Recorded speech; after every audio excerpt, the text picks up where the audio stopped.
Students हम NCERT के बाकी एग्जांपल्स कर लेते हैं जो कि थर्मल प्रॉपर्टीज़ ऑफ मैटर होता है।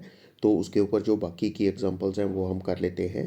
पहले example number 10.5, calculate the heat required to convert 3 kilogram of ice at -12 degree Celsius kept in a calorimeter to steam at 100 degrees Celsius at atmospheric pressure. Given specific heat of capacity of ice is equal to 2100 joule per kilogram per Kelvin. Specific heat capacity of water is equal to 4186 joule per kilogram per Kelvin. Latent heat of fusion of ice 3.35 into 10 raised to power 5 joule per kilogram, and latent heat of steam is equal to 2.256 into 10 raised to power 6 joule per kilogram. तो देखिए इसमें हमें ना ice दी हुई है, तो ice का 3 kilogram ice दी है, तो उसका टेम्परेचर भी कितना है -12 डिग्री सेल्सियस। तो उसको हमने स्टीम में चेंज करना है 100 डिग्री सेल्सियस के ऊपर, तो एटमॉस्फेरिक प्रेशर के ऊपर। तो हमें जो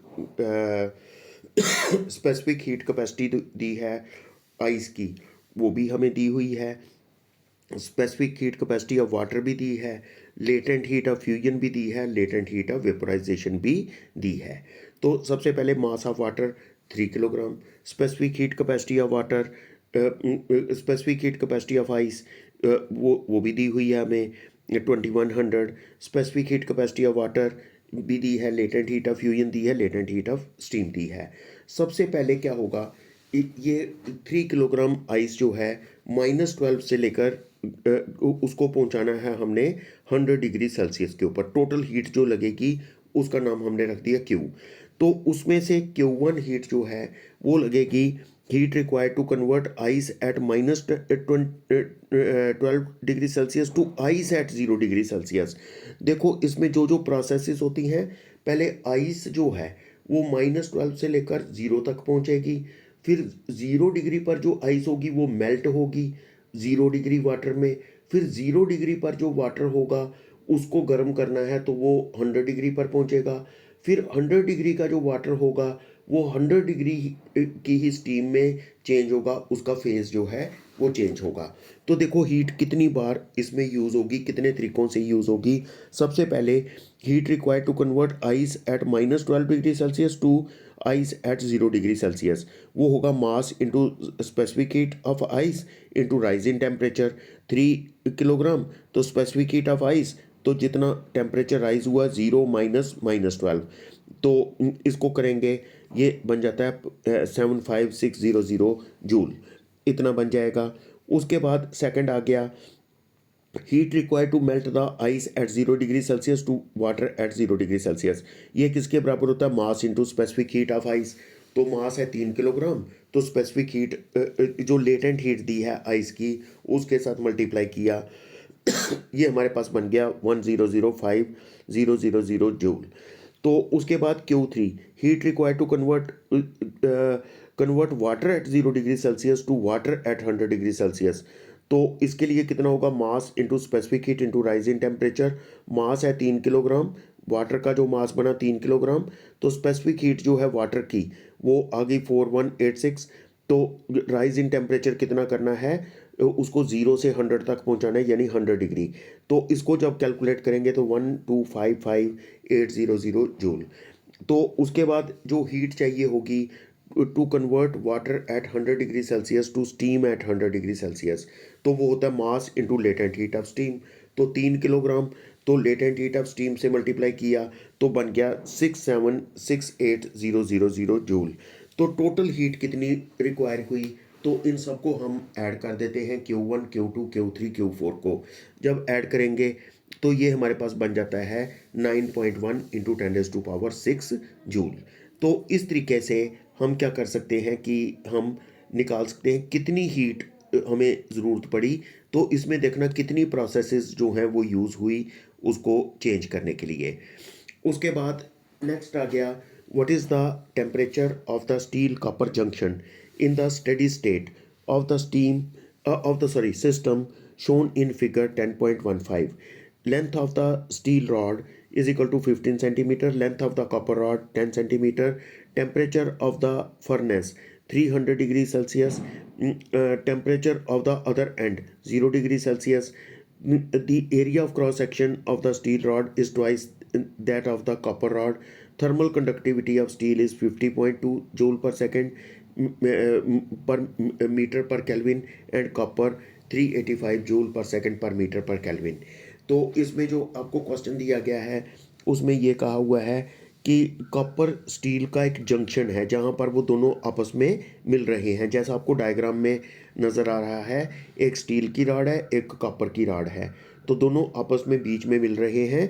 हमने उसका टेम्परेचर फाइंड करना है, ठीक है। तो लेंथ जो है स्टील की रॉड की वो भी हमें दी है, कॉपर की रॉड की दी है। तो स्टील की रॉड फर्नेस में लगी हुई है, उसका टेम्परेचर 300 है। कॉपर की रॉड जो है वो लगी हुई है आइस बॉक्स में, उसका टेम्परेचर 0 डिग्री सेल्सियस है, ठीक है।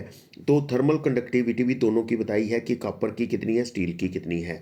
तो अब इसके लिए हमें क्या करना होगा, हमें देखना होगा कि इसमें जो कंडक्टिविटी जो होती है, जो थर्मल कंडक्टिविटी होती है K1, area of cross section कितना A1, तो इसका मान लो कि जो जंक्शन का टेम्परेचर है वो है T, तो जो स्टील का टेम्परेचर होगा वो कितना हो जाएगा 300 माइनस टी, ठीक है ना। जो थर्मल कंडक्टिविटी हम देखते हैं कि कितनी इसमें क्या हो जाता है, यहाँ पर हमारे पास ये जो रिलेशन आ जाता है वो ये बन जाता है कॉपर स्टील जंक्शन के लिए K1 A1 300 minus T upon L1। तो K1 जो है वो किसकी कंडक्टिविटी है, वो है स्टील की कंडक्टिविटी, और K2 जो है वो है कॉपर की कंडक्टिविटी। तो इस केस में हमारे पास क्या बन जाएगा कि इसमें 1 और 2 जो है वो रेफ़र कर रहे हैं स्टील और कॉपर को। तो जैसे A1 लिखा है, A1 का मतलब एरिया लिखा है स्टील का, तो A2 लिखा है एरिया कॉपर का। इसी तरह से L1 स्टील के लिए लेंथ और L2 कॉपर के लिए लेंथ। तो जब हम इन सब की वैल्यू यहाँ पर सब्स्टिट्यूट करते हैं तो T को कैलकुलेट करते हैं, T will become equal to 44.4 degree Celsius. उसके बाद नेक्स्ट क्वेश्चन जो है उसमें आ जाता है an iron bar L1 is equal to 0.1 metre, A1 is equal to 0.02 metre square, के मतलब कंडक्टिविटी, तो watt per metre per kelvin, and a brass bar L2 is equal to 0.1 metre, A2 is equal to 0.02 metre. मतलब length भी दोनों की बराबर है और एरिया ऑफ क्रॉस सेक्शन भी दोनों का बराबर है, बराबर दिया हुआ है। तो लेकिन कंडक्टिविटी उसकी है 79, किसकी, आयरन की, और जो ब्रास की है उसकी है 109। तो are soldered end to end as shown, the free ends of the iron bar and brass bar are maintained at temperature 373 Kelvin and 273 Kelvin respectively. Obtain expression for and hence compute the temperature of the junction of the two bars। ये बिल्कुल पिछले जैसा question है। Second, the equivalent thermal conductivity of the compound bar and the heat current through the compound bar. तो ये जो मिलाकर बार बन जाती है ना, तो इसकी हमने थर्मल कंडक्टिविटी भी निकालनी है, तो ये हीट करंट भी निकालना है, इसमें से कितना होगा। इसमें जो रिलेशन लगेगा, तो under steady condition the heat current H1 through iron bar is equal to heat current H2 through the brass bar. तो जो हीट का फ्लो होगा वो इक्वल होगा जब स्टेडी स्टेट आ जाएगी। तो H will be equal to H1 is equal to H2। तो ये किसके बराबर होगा, K1 A1 T1 minus T0। T0 किसका टेम्परेचर रखा, जो जंक्शन है, जंक्शन का टेम्परेचर रखा T0। तो divided by L1 will be equal to K2 A2 T0 minus T2 upon L2, क्योंकि हीट फ्लो होगी कहाँ से कहाँ, आयरन से ब्रास की ओर। तो इसलिए T0 का टेम्परेचर कम होगा, आयरन का जहाँ पर एंड है 373 से कम होगा, लेकिन क्योंकि हीट जाएगी किसकी तरफ, ब्रास की तरफ, तो T2 जो है वो कम होगा T0 से, तो इसलिए T0 माइनस T2 लिखा गया है। तो दोनों के एरियाज बराबर हैं, दोनों की लेंथ्स बराबर हैं। A1 is equal to A2 is equal to A, L1 is equal to L2 is equal to L, ठीक है। तो ये जो हमारी इक्वेशन बन जाती है, इसमें हम जब इनको बराबर कर देते हैं, ए और एल को बराबर कर देते हैं, तो बाकी की इक्वेशन जो रह जाती है वो रहती है K1 T1 माइनस T0, तो K2 T0 माइनस T2। तो जंक्शन टेम्परेचर T0 जो है, इसको सॉल्व अगर हम करेंगे तो किसके बराबर बनेगा? K1 T1 plus K2 T2 upon K1 plus K2। इसी को सॉल्व करने के बाद using this equation heat current H through either bar is, heat किसके बराबर होगा? वो तो दोनों का बराबर होगा। चाहे आप लिख लो K1 A T1 minus T0 upon L, या लिख लो K2 A T0 minus T2 upon L। तो ये किसके बराबर हो जाएगा? हम यहाँ पर लिख सकते हैं कि अगर हम लिखेंगे K1 K2 upon K1 plus K2, ठीक है। तो ये अगर हम लिख लेंगे K1 K2 upon K1 plus K2 A T1 minus T0, ठीक है, अपॉन L, ठीक। तो this will be equal to A T1 minus T2 upon L 1 upon K1 plus 1 upon K2। तो इन इक्वेशनों को अगर हम यूज़ करेंगे latent heat current, the heat current H through the compound bar of length L plus L2 is equal to 2L and the equivalent thermal conductivity K of the compound bar is given by, तो किसके बराबर होगा? H dash will be equal to K dash.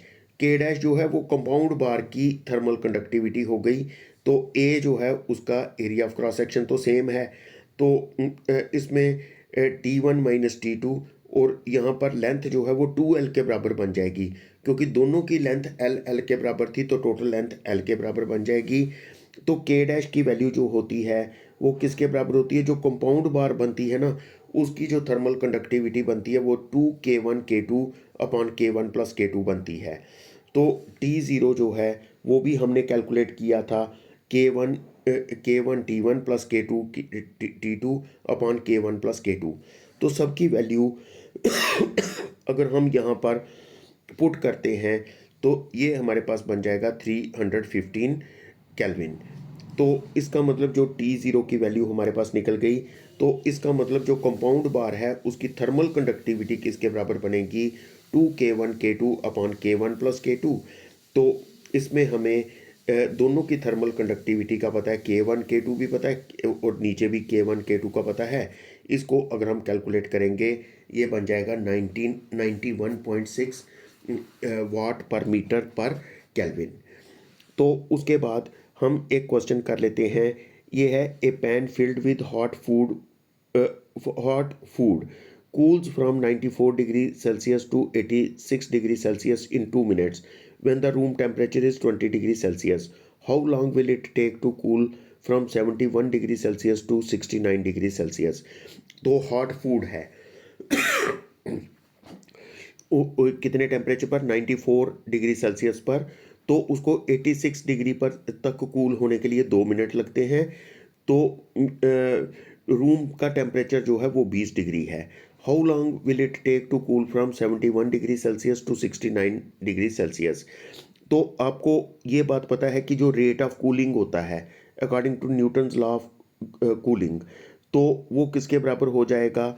अगर हम यहाँ पर देखेंगे change in temperature upon time, मतलब रेट ऑफ कूलिंग जो है वो किसके बराबर होता है? वो डिपेंड करता है कि इसकी कंडक्टिविटी और साथ में जितना फॉल इन टेम्परेचर होता है। तो ये हो गया टेम्परेचर कितना फॉल हुआ 94 से 86 यानी 8 डिग्री, ठीक है। तो कितने मिनट में? 2 मिनट में, that is equal to K into 70, ठीक है। K इंटू फॉल कितना हुआ टेम्परेचर का फॉल जो है वो हमारे पास कितना बन गया? 70 डिग्री, ठीक है। तो 70 डिग्री टेम्परेचर का जो इसमें चेंज आती है। तो अब हमने यहाँ पर देखना है कि the average of 69 degree Celsius and 71 degree Celsius is 70 degree Celsius, ठीक है। तो which is 50 degree Celsius above the room temperature, तो K is same for this situation as that of original। K की वैल्यू तो वही रहेगी। तो 2 degree Celsius को हमने गिराना है डिवाइडेड बाई टाइम, तो इसमें के इंटू 50 डिग्री, क्योंकि टेम्परेचर को कितना फॉल करना है, टेम्परेचर को फॉल करना है हमने 50 डिग्री सेल्सियस।